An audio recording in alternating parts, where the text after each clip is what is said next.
inson Ramazonda hech bo'lmasa bir marta xatm qilishi sunnat ekan. Payg'ambarimiz sollallohu alayhi vasallam Ramazonda bir marta xatm qilgan. Jibril alayhissalom kelardi, Jibril alayhissalomga o'qib berardi va oxirgi yili 2 marta o'qib bergan. Ramazonda Qur'onni 2 marta xatm qilgan bu degan.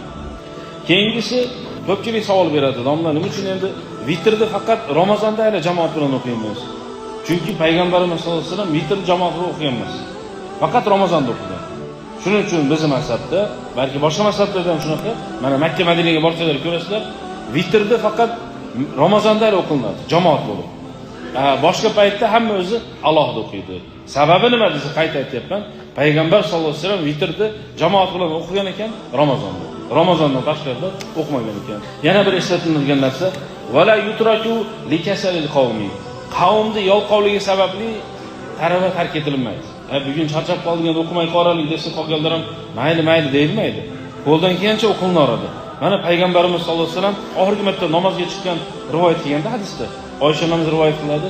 Ali roziyallohu anhu yana bitta sahoba payg'ambarimiz sollallohu alayhi vasallamning ikki yelkasini ko'tarishgan, oyog'i yurgan imkon yo'q edi.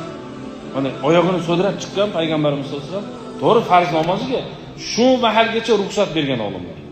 Masjidga chiqishga ruxsat, undan u yog'iga bo'lsa keyin uzrli sanaladi. Demak, qodirmizmi, belimiz baquvvatmi? Bilasizlarmi, o'zicha yana bitta sunnatda kasal bir ziyorat ko'ringlar-da.